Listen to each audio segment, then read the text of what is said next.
Welcome to all. So இந்த வீடியோவில் நம்ம என்ன பார்க்க போகிறோம் அப்படின்னா 12th கம்ப்யூட்டர் சயின்ஸ் சாப்டர் 1 அதில் ஃபங்க்ஷன் அப்படிங்கிற டாபிக் நம்ம டிஸ்கஷன் பண்ண போகிறோம். ஸோ நம்மளுடைய புக்கில் வந்து பார்த்திங்கன்னா ஃபஸ்ட் லெசன்லேருந்து 4th லெசன் வரலையும் நமக்கு வந்து அல்காரிதம் டாப்பிக்கை பேஸ் பண்ணி கொடுத்துருக்காங்க. ஸோ 5th லெசன்லேருந்து தான் நமக்கு பைத்தான் வந்து பார்த்திங்கன்னா ஸ்டார்ட் ஆகுது. அப்போ ஃபஸ்ட்டு 4 லெசன் என்ன சார் அப்படின்னா full and full algorithm base பண்ண ஒரு டாபிக். ஸோ அப்போ அல்காரிதம் அப்படின்னா என்ன அப்படிங்கிறது நம்ம 11th வந்து பார்த்திங்கன்னா ஃபஸ்ட் வால்யூமில் 6th 7th 8th சாப்டரில் நம்ம படிச்சிருப்போம். ஸோ அதனுடைய அட்வான்ஸ்டு டாப்பிக்காக நமக்கு இங்கே 12th நமக்கு கொடுத்துருக்காங்க. அப்போ இந்த லெசன் நம்ம படிக்கிறதுக்கு முன்னாடி பேசிக்காக அல்காரிதம் அப்படின்னா என்னென்னு நமக்கு தெரிஞ்சிருக்கணும். இப்போது ஒரு ப்ரோக்ராம் எழுதுறதுக்கு பிஃபோராக நம்ம என்ன பண்ணுறோம் அப்படின்னு பார்த்திங்கன்னா ஒரு அல்காரிதம் நம்ம மேக் பண்ணணும். இப்போ அல்காரிதம் அப்படிங்கிறது வந்து பார்த்திங்கன்னா நம்மளுடைய ஜென்ரல் இங்கிலீஷில் இருக்கும், யார் படித்து பார்த்தாலும் புரியும்.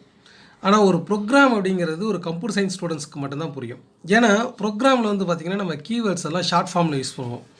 இப்போ இன்டீஜர் அப்படின்னா நம்ம இன்ட்டுன்னு தான் யூஸ் பண்ணுவோம். கேரக்டர் அப்படின்னா C++ல் பார்த்திங்கன்னா CHER கேர்னு தான் யூஸ் பண்ணுவோம். ஸோ அப்போ ப்ரோக்ராமிங் வந்து பார்த்திங்கன்னா அந்த கீவேர்ட்ஸ் எல்லாமே ஷார்ட் ஃபார்மில் இருக்கிறதுனால அது நிறைய பேருக்கு என்ன ஆகாது அப்படின்னா அண்டர்ஸ்டாண்ட் ஆகாது. அதாவது அந்த லாங்குவேஜ் தெரியாதவங்களுக்கு, கம்ப்யூட்டர் ப்ரோக்ராமிங் லாங்குவேஜ் தெரியாதவங்களுக்கு அந்த ப்ரோக்ராமை படித்து பார்த்து புரிஞ்சிக்க முடியாது. ஆனால் அல்காரிதம் அப்படிங்கிறது எப்படி இருக்கும் அப்படின்னு பார்த்தீங்கன்னா ஒரு ஜென்ரல் இங்கிலீஷ் ஃபார்மேட்டில் இருக்கும். ஸோ அதை யார் வேணாலும் என்ன பண்ணிக்கலாம்னா படித்து புரிஞ்சிக்கலாம். ஒரு ப்ரோக்ராமரும் படித்து புரிஞ்சிக்கலாம், ஒரு மேத்தமெட்டிஷியனும் என்ன பண்ணிக்க முடியும் அப்படின்னா படித்து அதை அண்டர்ஸ்டாண்ட் பண்ணிக்க முடியும். ஸோ அதுதான் அல்காரிதம். அப்போ சிம்பிளாக அல்காரிதம் அப்படின்னா என்ன அப்படின்னு பார்த்தீங்கன்னா ஒரு ப்ரோக்ராமை நம்ம ஜென்ரல் இங்கிலீஷில் எழுதுகிறோம். ஒரு C++லேயோ இல்லை ஜாவாவிலையோ இல்லை பைத்தான்லேயோ ஒரு ப்ரோக்ராம் எழுதுறதுக்கு முன்னாடி அந்த ப்ரோக்ராமை நம்ம என்ன பண்ணுறோம் அப்படின்னா ஜென்ரல் இங்கிலீஷில் நம்ம எழுதுகிறோம். ஸோ அந்த அல்காரிதத்தில் நம்ம என்னென்ன சொல்கிறோம் அப்படின்னு பார்த்தீங்கன்னா அந்த ப்ரோக்ராமுக்கு என்னென்ன இன்புட்ஸ் தேவை, அந்த ப்ரோக்ராம் வந்து என்ன அவுட்புட்டை வந்து நமக்கு ப்ரொடியூஸ் பண்ணணும், அதில் என்ன கால்குலேஷன்ஸ்லாம் பண்ணுறோம் அப்படிங்கிறத நம்ம அந்த அல்காரிதமில் நம்ம எழுதுகிறோம். ஸோ அப்போ அதை படித்து பார்த்து எல்லாராலையும் என்ன பண்ணிக்க முடியும் அப்படின்னா புரிஞ்சிக்க முடியும். செகண்ட் வந்து பார்த்திங்க அப்படின்னா ஃபஸ்ட்டு நம்ம ஒரு சாஃப்ட்வேர் க்ரியேட் பண்ணுறோம் அப்படின்னா முதல்ல ஒரு அல்காரிதம் தான் ப்ரிப்பேர் பண்ணணும். நீங்கள் அல்காரிதம் ப்ரிப்பேர் பண்ணிங்க அப்படின்னா அந்த அல்காரிதத்தை யூஸ் பண்ணி இப்போது இந்த சாஃப்ட்வேரை எந்த லாங்குவேஜில் க்ரியேட் பண்ணால் ஈஸியாக இருக்கும், அதாவது பைத்தானில் க்ரியேட் பண்ணால் ஈஸியாக இருக்குமா, C++ல் க்ரியேட் பண்ணால் ஈஸியாக இருக்குமா, ஜாவாவில் க்ரியேட் பண்ணால் ஈஸியாக இருக்குமா அப்படிங்கிறத நம்ம முடிவு பண்ணலாம். செகண்ட் வந்து பார்த்திங்கன்னா என்னுடைய ப்ரோக்ராம் வந்து இந்த ஒரு அல்காரிதம் எழுதிட்டு அதை நான் ப்ரோக்ராமை கன்வெர்ட் பண்ண அப்படின்னா எவ்வளவு டைம் ஆகும், அந்த ப்ரோக்ராம் வந்து கம்ப்யூட்டரில் ஒர்க் ஆகிறதுக்கு எவ்வளோ டைம் ஆகும், எவ்வளோ மெமரி ஸ்பேஸ் எடுத்துக்கும் அப்படிங்கிறதெல்லாம் நம்ம கால்குலேட் பண்ணலாம். ஸோ இவ்வளோ தான் அல்காரிதம். இப்போ நம்ம வந்து பார்த்திங்க அப்படின்னா ஒரு சிவில் இன்ஜினியர்கிட்ட நீங்கள் ஒரு பில்டிங் வந்து கன்ஸ்ட்ரக்ட் பண்ண சொல்கிறீங்க அப்படின்னா அவர் என்ன பண்ணுவார் அப்படின்னு பார்த்தீங்கன்னா அந்த பில்டிங்கை வந்து உங்களுக்கு 3D வியூவில் உங்களுக்கு சாஃப்ட்வேரில் வந்து பார்த்திங்கன்னா டிசைன் பண்ணி காமிப்பார். இப்போது நீங்கள் என்ன பண்ணலாம் அப்படின்னா நீங்கள் அந்த பில்டிங் ஃபுல் அண்ட் ஃபுல் உங்களுக்கு வந்து பார்த்திங்கன்னா இப்போ AutoCAD அப்படிங்கிற சாஃப்ட்வேர் மூலியமாக உங்களுக்கு என்ன பண்ணுவாங்கன்னா அந்த பில்டிங்கை வந்து கன்ஸ்ட்ரக்ட் பண்ணி உங்கள்கிட்ட காமிப்பார். இப்போ நீங்கள் வந்து அந்த பில்டிங்க்கு நீங்கள் ஒரு கலர் சூஸ் பண்ணுறீங்க, பெயிண்டிங் கலர் சூஸ் பண்ணுறீங்க. இப்போது ரெட் கலர் நீங்கள் வந்து பெயிண்டிங் சூஸ் பண்ணுறீங்கன்னு வச்சுக்கோங்களேன். லைவாக நீங்கள் உங்கள் பில்டிங்க்கு நீங்கள் என்ன பண்ணுறீங்க, ரெட் கலர் நீங்கள் பெயிண்ட் பண்ணுறீங்க. உங்களுக்கு அந்த கலர் பிடிக்கல அப்படின்னா உங்களுக்கு அமௌண்ட் வந்து லாஸ் தான், வேறு கலரை மாற்ற முடியாது. ஆனால் அதுவே நீங்கள் ஒரு பில்டிங்கை கம்ப்யூட்டரில் நீங்கள் வந்து ஒரு அனிமேஷன் பண்ணி நீங்கள் வந்து பார்க்கும்போது அந்த கம்ப்யூட்டர்லேயே அந்த பில்டிங்க்கு நீங்கள் என்ன பண்ணலாம்னா பெயிண்டிங்லாம் கொடுத்து பார்க்கலாம். அப்போ எந்த பெயிண்டிங் கலர் உங்களுக்கு பிடிச்சிருக்கோ அதை நீங்கள் என்ன பண்ணலாம்னா லைவாக நீங்கள் வந்து பில்டிங்க்கு நீங்கள் அப்ளை பண்ணலாம். ஆனால் ஒரு கம்ப்யூட்டரில் ஒரு அனிமேஷனில் நீங்கள் ஒரு பில்டிங் கன்ஸ்ட்ரக்ஷனையே நீங்கள் பார்க்காம டைரெக்டாகவே நீங்கள் பில்டிங்குக்கு வந்து ஒரு பெயிண்டிங் பண்ணிங்க அப்படின்னா சப்போஸ் அந்த பெயிண்டிங் நல்லா இருந்தது அப்படின்னா ஓகே. ஸோ சப்போஸ் உங்களுக்கு வந்து பிடிக்கல, அந்த பெயிண்டிங் கலர்ஸ் உங்களுக்கு பிடிக்கல அப்படின்னா உங்களுக்கு அமௌண்ட் வந்து லாஸ். ஸோ இது மேனுவலாக இருக்குது இல்லைங்களா. அதே மாதிரி நமக்கு வந்து பார்த்திங்க அப்படின்னா நம்ம ஒரு ப்ரோக்ராம் எழுதுறதுக்கு முன்னாடி ஃபஸ்ட்டு நம்ம என்ன பண்ணணும் அப்படின்னா ஒரு அல்காரிதம் ப்ரிப்பேர் பண்ணணும். அந்த அல்காரிதம் ஜென்ரல் இங்கிலீஷில் இருக்கும், யார் அதை படித்து பார்த்தாலும் புரிகிற மாதிரி இருக்கும். அந்த அல்காரிதமை எந்த ப்ரோக்ராமிங் லாங்குவேஜுக்கு வேணாலும் நம்ம ஈஸியாக கன்வெர்ட் பண்ணி ஒரு சாஃப்ட்வேரை க்ரியேட் பண்ணிக்கலாம். ஸோ அல்காரிதம் எழுதுறதுனால கிடைக்கக்கூடிய பெனிஃபிட் யாருக்கு வேணாலும் அண்டர்ஸ்டாண்ட் ஆகும். அந்த அல்காரிதத்தை நான் ப்ரோக்ராமாக கன்வெர்ட் பண்ண அப்படின்னா அந்த ப்ரோக்ராம் கம்ப்யூட்டரில் ஒர்க் ஆகிறதுக்கு எவ்வளோ டைம் எடுத்துக்கும் அப்படிங்கிறத என்னால் கால்குலேட் பண்ண முடியும். ஸோ அந்த ப்ரோக்ராம் சேவ் ஆகிறதுக்கு எவ்வளோ மெமரி ஸ்பேஸ் எடுத்துக்கும் அப்படிங்கிறத என்னால் கால்குலேட் பண்ண முடியும். ஸோ ஹார்ட்வேர் காம்போனண்ட் என்ன ஸ்பீடில் வந்து நமக்கு மைக்ரோ ப்ராசஸர் வேணும், ரேம் கெப்பாசிட்டி என்ன வேணும், ஸோ இந்த மெமரி கெப்பாசிட்டி இதையெல்லாம் நம்மளால் என்ன பண்ண முடியும் அப்படின்னா கால்குலேட் பண்ண முடியும். ஸோ ஒரு ப்ரீ பிளான் தான் வந்து பார்த்திங்கன்னா நம்ம வந்து அல்காரிதம் அப்படின்னு நம்ம சொல்கிறோம். சரிங்களா? சரி, இப்போ நம்ம லெசனில் பார்க்கலாம். So learning objectives. ஸோ இதில் என்னென்ன நம்ம லேர்ன் பண்ண போகிறோம் இந்த லெசனில் அப்படின்னு பார்த்தீங்கன்னா, ஸோ பாருங்கள், understand function specification. So function specification நம்ம ஏற்கனவே பார்த்துருக்கோம் 11th ஒரு ஃபங்க்ஷனை வந்து நம்ம எப்படி டெஃபினேஷன் எழுதணும், அதுக்கு என்ன ஆர்கியூமெண்ட்ஸ் வரணும், ஃபங்க்ஷன் நேம் என்ன வச்சுக்க போகிறோம், அது என்ன அவுட்புட்டை வந்து நமக்கு ரிட்டர்ன் பண்ணணும். சரிங்களா? இன்புட்டினுடைய ரூல்ஸ் என்ன, அவுட்புட்டினுடைய ரூல்ஸ் என்ன, இதெல்லாம் சொல்கிறது தான் வந்து பார்த்திங்கன்னா ஃபங்க்ஷன் ஸ்பெசிஃபிகேஷன். இது நம்ம ஏற்கனவே 11th நம்ம படிச்சிருக்கோம். அடுத்து பேராமீட்டர் அப்படின்னா என்ன, ஆர்கியூமெண்ட்ஸ் அப்படின்னா என்ன, இன்டர்ஃபேஸ் அப்படின்னா என்ன, இம்ப்ளிமெண்டேஷன் அப்படின்னா என்ன, பியூர் அண்டு இம்பியூர் ஃபங்க்ஷன்ஸ் அப்படின்னா என்ன. ஸோ இதான் இந்த லெசனில் நாம் பார்க்க போகிறோம். சரி, ஃபஸ்ட்டு வந்து பார்த்திங்க அப்படின்னா லெசனுடைய நேமே பாருங்கள், ஃபங்க்ஷன். ஸோ ஏற்கனவே உங்களுக்கு வந்து பார்த்திங்க அப்படின்னா ஃபங்க்ஷன் அப்படிங்கிறத நம்ம 11th நம்ம படிச்சிருக்கோம் C++ல். ஸோ ஃபங்க்ஷன் அப்படின்னா என்ன, எதுக்காக எனக்கு ஃபங்க்ஷன் தேவைப்படுது அப்படிங்கிற பார்த்திங்கன்னா ஏற்கனவே நான் ஒரு வீடியோ போட்டிருக்கேன். சரிங்களா? ஃபங்க்ஷன் அப்படிங்கிற லெசனுக்காக நம்ம இன்ட்ரோடக்ஷன் வந்து வாட் இஸ் ஃபங்க்ஷன் அப்படிங்கிறத ஒரு வீடியோ போட்டிருக்கோம். நீங்கள் அதை பார்க்குறதா இருந்தாலும் பார்க்கலாம். இப்போ நான் சிம்பிளாக ஒரு ரீகால் பண்ணிடுறேன்.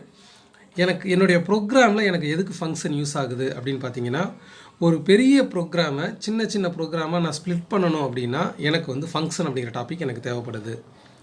ஸோ ஒரு பெரிய ப்ரோக்ராமை நான் ஒருத்தரே க்ரியேட் பண்ண அப்படின்னா எனக்கு டைம் ஆகும். அப்போ அந்த பெரிய ப்ரோக்ராமை சின்ன சின்ன பார்ட்டாக பிரிச்சுட்டு நிறையா ப்ரோக்ராமர்கிட்ட கொடுத்து என்னால் என்ன பண்ண முடியும் அப்படின்னா ஈஸியாக ஒரு சாஃப்ட்வேரை நான் டெவலப் பண்ண முடியும். சரிங்களா? அடுத்ததாக ஒரு ஒரு ரிப்பீட்டட் டாஸ்க் எனக்கு தேவைப்படுதுன்னு வச்சுக்கோங்களேன். ரிப்பீட்டடாக ஒரு டாபிக் எனக்கு ஒர்க் ஆகிட்டே இருக்குது அப்படின்னா அதை நான் ஃபங்க்ஷனாக எழுதிடலாம். ஒரு எக்ஸாம்பிளுக்கு வந்து பார்த்திங்கன்னா, ஒரு 10 ஸ்டூடெண்ட்ஸ்க்கு நான் டோட்டல் மார்க் கால்குலேட் பண்ணணும் அப்படின்னா 10 ஸ்டூடெண்ட்ஸ்க்கும் தனித்தனியாக நான் ஆட் பண்ணுறதுக்காக நான் ப்ரோக்ராம் எழுத தேவையில்லை. ஒரு ஃபங்க்ஷனில் டோட்டல் மார்க் கால்குலேட் பண்ணுறதுக்கு நான் ப்ரோக்ராம் எழுதிட்டேன் அப்படின்னா ஸ்டூடெண்ட்ஸுடைய மார்க்கை மட்டும் அந்த ஃபங்க்ஷனுக்கு இன்புட்டாக கொடுத்தா அது எனக்கு டோட்டல் பண்ணி ஸோ எனக்கு அவுட்புட்டை வந்து பார்த்திங்கன்னா அதுக்கு ஆன்சராக எனக்கு ரிட்டர்ன் பண்ணிவிடும். அவுட்புட்டை எனக்கு ரிட்டர்ன் பண்ணிவிடும். அப்போ நான் ஒரு ஃபங்க்ஷனை மட்டும் நான் வந்து டோட்டல் கால்குலேட் பண்ணுறதுக்கு ஃபங்க்ஷன் எழுதிட்டு அந்த ஃபங்க்ஷனுக்கு ஸ்டூடெண்ட்ஸுடைய மார்க்கை நான் இன்புட்டாக கொடுத்தேன் அப்படின்னா எனக்கு வந்து டோட்டல் மார்க் எனக்கு அவுட்புட்டாக கிடைக்கும். சரிங்களா? அந்த மாதிரி நான் ஃபங்க்ஷன் யூஸ் பண்ணி நான் ப்ரோக்ராம் எழுதிக்கணும். இப்போ இந்த ஃபங்க்ஷன் யூஸ் பண்ணதுனால எனக்கு என்ன பெனிஃபிட் அப்படின்னா, ஒவ்வொரு ஸ்டூடெண்ட்டுக்கும் தனித்தனியாக நான் ஆட் பண்ணுறதுக்கு ப்ரோக்ராம் எழுத தேவையில்லை. ஒரே டோட்டல் ப்ரோக்ராம் எல்லா ஸ்டூடெண்ட்ஸ்க்கும் அதை நான் என்ன பண்ணுவேன் அப்படின்னா ரிப்பீட்டடாக நான் யூஸ் பண்ணிக்குவேன். அப்போது நம்மளுடைய ப்ரோக்ராமிங்கில் எதெல்லாம் நம்ம ரிப்பீட்டடாக நம்ம யூஸ் பண்ண போகிறோமோ அதை நம்ம வந்து ஃபங்க்ஷன் அப்படிங்கிற டாப்பிக்கில் நம்ம எழுதிடலாம். ஸோ இப்போ நான் உங்களுக்கு ஒரு சிம்பிளாக தான் நான் சொல்லியிருக்கேன். ஃபங்க்ஷனை பற்றி ஏற்கனவே ஒரு வீடியோ போட்டிருக்கேன். அதில் உங்களுக்கு இன்னும் தெளிவாக புரியணுன்னா நீங்கள் அந்த வீடியோவை பார்க்கலாம். சரிங்களா? அதாவது நம்ம பைத்தான்லேயே நம்ம வந்து ஃபங்க்ஷன் அப்படிங்கிற டாப்பிக்கு ப்ரீஃபாக நான் ஒரு எக்ஸ்பிளைன் கொடுத்து தான் அந்த வீடியோ நம்ம போட்டிருப்போம். சரி, நம்ம நேராக தியரிட்டிக்கலாக என்ன சொல்கிறாங்கங்கிறத பார்த்துடலாம். ஸோ இன்ட்ரோடக்ஷன் பாருங்கள். The most important criteria in writing and evaluating the algorithm is the time it takes to complete a task. So ஒரு நம்ம சாஃப்ட்வேர் க்ரியேட் பண்ண போகிறோம், இல்லை அப்படின்னா ஒரு டாஸ்க்கை நம்ம அச்சீவ் பண்ண போகிறோம். ஸோ அந்த டாஸ்க்கை கம்ப்ளீட் பண்ணுறதுக்கு நமக்கு எவ்வளோ டைம் ஆகும், எவ்வளோ மெமரி ஸ்பேஸ் தேவைப்படும் அப்படிங்கிறத எவாலுவேட் பண்ணுறதுக்கு, ஒரு கால்குலேட் பண்ணுறதுக்காக தான் நமக்கு வந்து பார்த்திங்க அப்படின்னா அல்காரிதம் எழுதுகிறோம். To have a meaningful comparison of algorithms, the duration of computation time must be independent of programming language. So நம்ம எழுதக்கூடிய அல்காரிதம் வந்து பார்த்திங்க அப்படின்னா எந்த ஒரு கம்ப்யூட்டர் ப்ரோக்ராமிங் லாங்குவேஜையும் டிபெண்ட் பண்ணியிருக்கக்கூடாது. சரிங்களா?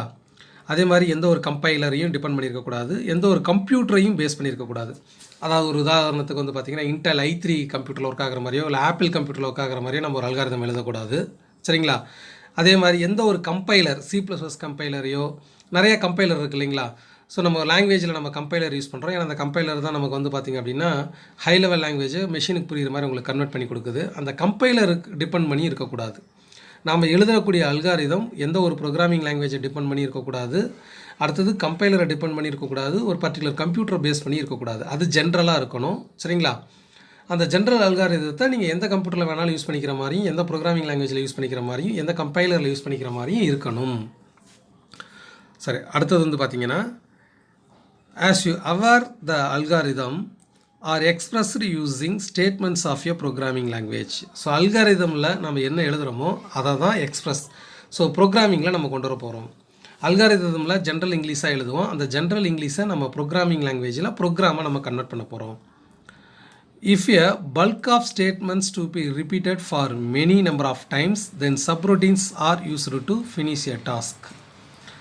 சரி, முதல்ல சப்ரோட்டீன் அப்படின்னா என்ன? ஸோ பாருங்கள், இங்கே கொடுத்துருக்காங்க சப்ரோட்டீன்.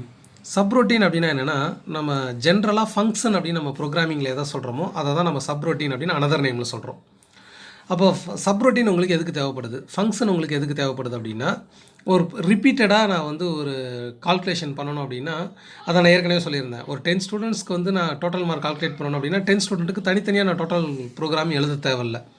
ஒரே ஒரு டோட்டல் ப்ரோக்ராம் எழுதிட்டு அதில் 10 ஸ்டூடெண்ட்டுக்கும் நான் மார்க்கை மட்டும் இன்புட்டாக கொடுத்தேன் அப்படின்னா அது டோட்டலை கால்குலேட் பண்ணி எனக்கு அவுட்புட்டாக வந்து மார்க் எனக்கு டோட்டல் மார்க்கை ரிட்டர்ன் பண்ணுற மாதிரி நான் ப்ரோக்ராம் எழுதணும்.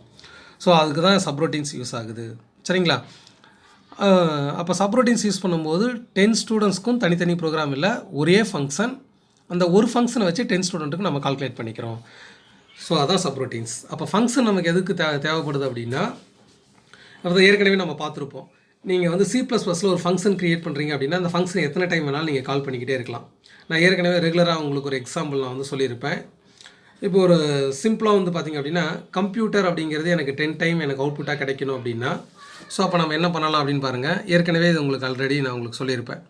ஸோ C++ படி நம்ம எக்ஸ்பிளைன் பண்ணிடுறேன். ஸோ ஃபஸ்ட்டு C++ல் என்ன பண்ணுவீங்க, நார்மலாக ஒரு ஃபங்க்ஷன் க்ரியேட் பண்ணுவீங்க. வாய்டு ஃபங்க்ஷனுக்கு நேம் என்ன கொடுக்குறேன் அப்படின்னா, நான் மெசேஜ் அப்படின்னு கொடுத்துட்றேன். ஃபங்க்ஷனுடைய நேம் மெசேஜ். ஸோ அந்த மெசேஜ் அப்படிங்கிற ஃபங்க்ஷனை ஓப்பன் பண்ணிக்கிறேன்.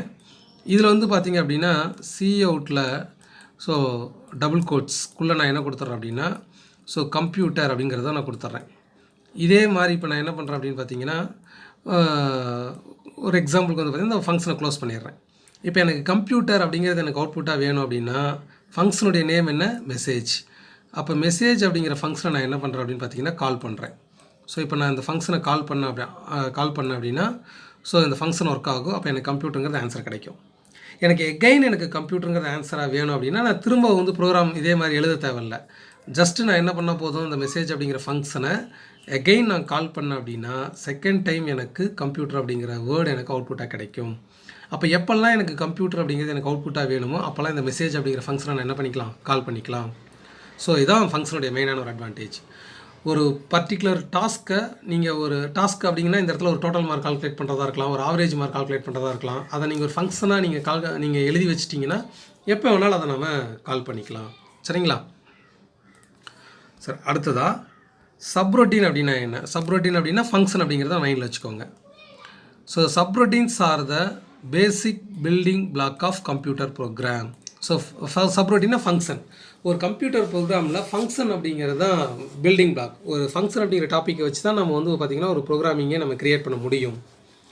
அடுத்ததாக subroutines are small sections of code that are used to perform a particular task that can be used repeatedly. இப்போ நான் டோட்டல் அப்படின்னு ஒரு ஃபங்க்ஷன் வச்சுருக்கேன், ஆவரேஜ்னு ஒரு ஃபங்க்ஷன் வச்சுருக்கேன். ஸோ 2 ஃபங்க்ஷன் இருக்குது. 2 ஃபங்க்ஷனும் சேம் டாஸ்க்கு கிடையாது, டிஃப்ரெண்ட் டாஸ்க். டோட்டல் அப்படிங்கிற ஃபங்க்ஷனுக்கு நான் ஆர்குமெண்ட்டை பாஸ் பண்ணேன் அப்படின்னா மார்க்கை நான் இன்புட்டாக கொடுத்தேன்னா அது எனக்கு டோட்டல் மார்க்கை ரிட்டர்ன் பண்ணும். அதே ஆவரேஜ் அப்படிங்கிற ஃபங்க்ஷனை கால் பண்ணேன் அப்படின்னா எனக்கு ஆவரேஜ் மார்க்கை எனக்கு ரிட்டர்ன் பண்ணும். அப்போ 2 ஃபங்க்ஷன் இருக்குது, 2 ஃபங்க்ஷனும் டிஃப்ரெண்ட் டாஸ்க். சரிங்களா? அடுத்ததாக in programming language the subroutines are called as function. So subroutine அப்படிங்கிற டாப்பிக்கை தான் நம்ம என்னென்னு சொல்கிறோம் அப்படின்னா நம்மளுடைய ப்ரோக்ராமிங்கில் நம்ம ஃபங்க்ஷன் அப்படின்னு நம்ம சொல்கிறோம். சரி, அடுத்தது வந்து பார்த்திங்கன்னா so function with respect to programming language. So நம்மளுடைய ப்ரோக்ராமிங் லாங்குவேஜில் ஃபங்க்ஷன் அப்படின்னா என்ன? A function is a unit of code that is often defined within a greater code structure. அப்போ ஒரு ஃபங்க்ஷனுக்குள்ளே என்ன இருக்கும் அப்படின்னா நிறைய கோடு இருக்கும், நிறைய ப்ரோக்ராம் எழுதியிருப்போம். சரிங்களா? யூனிட் ஆஃப் கோடு அதான் சொல்கிறாங்க. ஒரு நிறையா கோடு நம்ம எழுதி வச்சுருப்போம். ஒரு குரூப் ஆஃப் கோடு ஒரு ஃபங்க்ஷனுக்குள்ளே நம்ம என்ன பண்ணியிருப்போம்னா டைப்பிங் பண்ணியிருப்போம். Specifically a function contain a set of code that works on many kinds of inputs like variance, expression and produce a concrete output.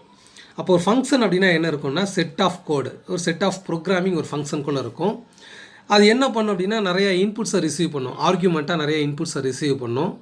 அந்த இன்புட்ஸ் என்னவாக இருக்கலாம் அப்படின்னா வேரியன்ஸ் அப்படிங்கிறது வந்து பார்த்திங்க அப்படின்னா வேரியபிள்ஸாக இருக்கலாம், எக்ஸ்ப்ரெஷன்ஸாக இருக்கலாம். ஸோ இன்புட்டை அந்த ஃபங்க்ஷன் ரிசீவ் பண்ணி ஆர்கியூமெண்ட்டாக ரிசீவ் பண்ணி ஸோ கான்க்ரீட் அவுட்புட் கரெக்டான ஒரு அவுட்புட்டை நமக்கு என்ன பண்ணும் அப்படின்னா ரிட்டர்ன் பண்ணும். சரிங்களா, அதான் இந்த இடத்துல மீனிங். ஸோ அப்போ ஒரு ஃபங்க்ஷன் அப்படிங்கிறது என்ன பண்ணும், யூசர்கிட்டேருந்து ஆர்கியூமெண்ட்டாக வேல்யூவை ரிசீவ் பண்ணும். ஸோ அவுட்புட்டை வந்து பார்த்திங்கன்னா உங்களுக்கு ரிட்டர்ன் பண்ணும். இப்போ டோட்டல் அப்படிங்கிற ஒரு ஃபங்க்ஷன் இருக்குது அப்படின்னா சப்ஜெக்ட் மார்க்கை ஆர்கியூமெண்ட்டாக ரிசீவ் பண்ணி டோட்டல் கால்குலேட் பண்ணி உங்களுக்கு ஆன்சர் ரிட்டர்ன் பண்ணும். சரிங்களா, அதை நம்ம இந்த பேராகிராஃபில் சொல்கிறாங்க. சரி, அடுத்தது வந்து பார்த்திங்கன்னா ஃபங்க்ஷன் ஸ்பெசிஃபிகேஷன். ஸோ இதை நீங்கள் கரெக்டாக பார்த்துக்கணும். ஃபங்க்ஷன் ஸ்பெசிஃபிகேஷன் அப்படின்னா என்ன சார்? ஏற்கனவே நம்ம 11th ஃபங்க்ஷன் ஸ்பெசிஃபிகேஷன் அப்படின்னா என்னென்னு பார்த்துருக்கோம். ஜென்ரலாக ஸ்பெசிஃபிகேஷன் அப்படின்னா என்னென்னு பார்த்துருக்கோம். ஸோ ஒரு ஃபங்க்ஷனுக்கு நேம் கொடுக்குறோம், அந்த ஃபங்க்ஷனுக்கு என்ன ஆர்கியூமெண்ட் தேவை, எத்தனை ஆர்கியூமெண்ட் தேவை, அந்த ஆர்கியூமெண்ட் என்ன டைப்பாக இருக்கணும், அந்த ஆர்கியூமெண்ட்டுக்கு நீங்கள் என்ன வேல்யூ கொடுக்கணும், அந்த ஃபங்க்ஷன் என்ன வேல்யூவை ரிட்டர்ன் பண்ணணும், இதை எல்லாத்தையும் பற்றி சொல்கிறது தான் ஃபங்க்ஷன் ஸ்பெசிஃபிகேஷன். ஸோ நல்லா புரிஞ்சுக்கிங்க. ஃபங்க்ஷன் ஸ்பெசிஃபிகேஷன் அப்படின்னா என்னென்னா ஒரு ஃபங்க்ஷனுக்கு நீங்கள் என்ன நேம் கொடுக்க போகிறீங்க, அந்த ஃபங்க்ஷனுக்கு என்னென்ன ஆர்கியூமெண்ட்ஸ் உங்களுக்கு தேவை, அந்த ஆர்கியூமெண்ட்ஸுக்கு என்ன வேல்யூ நீங்கள் கொடுக்கணும். சரிங்களா, என்ன வேல்யூலாம் கொடுக்கக்கூடாது, அந்த ஃபங்க்ஷன் உங்களுக்கு என்ன வேல்யூவை ரிட்டர்ன் பண்ணணும். சரிங்களா, இதை பற்றி சொல்லக்கூடிய ஒரு டாபிக் தான் என்ன அப்படின்னு பார்த்தீங்கன்னா ஃபங்க்ஷன் ஸ்பெசிஃபிகேஷன். சரிங்களா, ஸோ இந்த பேராகிராஃப் வந்து பார்த்திங்கன்னா ஜஸ்ட்டு உங்களை ஒரு கன்ஃபியூஸ் பண்ணுற மாதிரி இருக்கும். நல்லா கவனிச்சுக்கோங்க, அப்போ இது கொஞ்சம் தெளிவாக புரியும். Let us consider the example A = 24. So நம்மளுடைய அல்காரிதத்தில் வந்து பார்த்திங்க அப்படின்னா இதை தான் நம்ம ஈக்குவல் அசைன்மெண்ட் ஆப்ரேட்டர் மாதிரி கன்சிடர் பண்ணுவோம் இல்லைங்களா, நம்ம 11th படிச்சிருப்போம். So A = 24 has an expression in it, but 24 is not itself an expression. So இந்த இடத்துல என்ன சொல்ல வராங்க அப்படின்னு பார்த்தீங்கன்னா ஆக்சுவலாக ஏங்கிறது வந்து பார்த்திங்கன்னா இந்த இடத்துல ஃபங்க்ஷன் நேம், ஈக்குவலுக்கு அப்புறம் இங்கே நம்ம ப்ராக்கெட்டில் என்ன கொடுத்துருக்கோமோ அது எல்லாமே அந்த ஃபங்க்ஷனுடைய டெஃபினேஷனாக நம்ம என்ன எழுதுகிறோமோ அந்த லைன். இப்போ ஒரு உதாரணத்துக்கு இது அப்படியே C++ல் நான் சொல்கிறேன் பாருங்க. ஸோ இப்போது வாய்டு A அப்படிங்கிறது ஃபங்க்ஷனுடைய நேம். சரிங்களா, அதை தான் இந்த இடத்துல ஏங்கிறது ஃபங்க்ஷன் நேம். = போட்டு 24ன்னு கொடுத்துருக்காங்களா, அப்போ இந்த ஃபங்க்ஷனுக்குள்ளே நீங்கள் என்ன கோடிங் எழுதுறீங்க, நான் 24ன்னு எழுதுகிறேன். ஒரு எக்ஸாம்பிளுக்கு நீங்கள் என்ன வேணாலும் இங்கே டைப் பண்ணிக்கலாம், ஏங்கிற ஃபங்க்ஷனுக்குள்ளே என்ன வேணாலும் டைப் பண்ணிக்கலாம். ஸோ இந்த 24 என்ன அப்படின்னா இந்த ஃபங்க்ஷன் டெஃபினிஷனுக்குள்ளே என்ன கோடிங் வருதோ அதை தான் இங்கே 24ன்னு கொடுத்துருக்காங்க. அப்போ A அப்படிங்கிற நேமுக்கு இந்த 24 அப்படிங்கிற வேல்யூ என்ன பண்ணுறாங்க அப்படின்னா அசைன் பண்ணுறாங்க. அப்படின்னா மீனிங் என்ன, இதை ஃபங்க்ஷனுடைய பாயிண்ட் ஆஃப் வியூவில் நம்ம எப்படி எடுத்துக்கணும் அப்படின்னா ஏங்கிறது ஃபங்க்ஷன் நேம். சரிங்களா, 24 அப்படிங்கிறது அந்த ஃபங்க்ஷனுக்குள்ளே நம்ம எழுதக்கூடிய கோடிங், அதாவது மீனிங். அப்போ இந்த 24 நீங்கள் ஒரு எக்ஸ்பிரஷனாக நீங்கள் கன்சிடர் பண்ணிக்காதீங்கிறாங்க. சார் அடுத்ததா rather it is a function definition. So அப்போ A = 24ங்கிறது என்ன அப்படின்னு பார்த்தீங்கன்னா இது டெஃபினிஷன். ஏங்கிறது ஃபங்க்ஷன் நேம், இந்த 24ங்கிறது definition. Definition bind values to a name, in this case the value 24 being bound to the name A. இந்த 24 அப்படிங்கிற அந்த டெஃபினிஷனை எந்த நேமுக்கு கொண்டு போய் அசைன் பண்ணுறாங்கன்னா ஏவில் அசைன் பண்ணுறாங்க. அப்போ ஏங்கிறது ஃபங்க்ஷன் நேமாக ஆக்ட் ஆகும், 24 அப்படிங்கிறது அந்த ஃபங்க்ஷனுக்குள்ளே நம்ம டைப் பண்ணியிருக்க கோடிங்காக நமக்கு ஆக்ட் ஆகும். Definitions are not expression, at the same time expressions are also not treated as definition. So இந்த டெஃபினிஷனை நீங்கள் எக்ஸ்பிரஷனாக கன்சிடர் பண்ணிக்கக்கூடாது, எக்ஸ்பிரஷனை டெஃபினிஷன்ஸாக கன்சிடர் பண்ணிக்கக்கூடாது. Definitions are distinct synthetic block. Definition can have expression nested inside them and vice versa. So நார்மலாக உங்களுடைய ஃபங்க்ஷன் டெஃபினிஷனுக்குள்ளே என்ன வரலாம் அப்படின்னா அது அதுக்கு முன்னாடி சொல்கிறாங்க பாருங்கள். Definition is a distinct block. சரிங்களா, டெஃபினிஷன் அப்படிங்கிறது எப்படி இருக்கும் அப்படின்னா ஒரு டிஃப்ரெண்ட் பிளாக்காக இருக்கும். ஸோ இந்த ஏங்கிற ஃபங்க்ஷனுக்குள்ளே நீங்கள் என்ன கோடிங் எழுதிருக்கீங்களோ இதே கோடிங் இன்னொரு ஃபங்க்ஷனுக்குள்ளே வராது, அதனால தான் அந்த டிஸ்டிங்க்ட் பிளாக் அப்படின்னு சொல்கிறோம். ஸோ அந்த ஃபங்க்ஷன் பிளாக்குள்ளே என்ன வரலாம் அப்படின்னு பார்த்தீங்கன்னா இந்த ஃபங்க்ஷன் பிளாக்குள்ளே என்ன வரலாம்னா எக்ஸ்பிரஷன்ஸ், கால்குலேஷன்ஸ், ப்ரோக்ராமிங் ஸ்டேட்மெண்ட்ஸ் நீங்கள் என்ன வேணாலும் என்ன பண்ணிக்கலாம் அப்படின்னா டைப்பிங் பண்ணிக்கலாம். ஸோ இதான் அதில் மீனிங். அப்போ இந்த பேராகிராஃபில் உங்களுக்கு புரிஞ்சிக்க வேண்டியது என்ன அப்படின்னு பார்த்தீங்கன்னா A = 24 அப்படிங்கிறது என்ன, இந்த இடத்துல ஏ ஈக்குவல் டு 24னு கொடுத்துருக்காங்க பார்த்தீங்களா? இது என்னது? ஏங்கிறது ஃபங்க்ஷன் நேம், சரிங்களா? அந்த ஏங்கிற ஃபங்க்ஷனுக்குள்ளே என்ன கோடிங் எழுதுகிறோம்? 24 ஜஸ்ட்டு அந்த 24க்கு பதிலாக நீங்கள் என்ன வேணாலும் அங்கே டைப் பண்ணிக்கலாம் அப்படிங்கிறத மீனிங் அந்த இடத்துல, சரிங்களா? சரி, அடுத்ததாக என்ன சொல்கிறாங்க?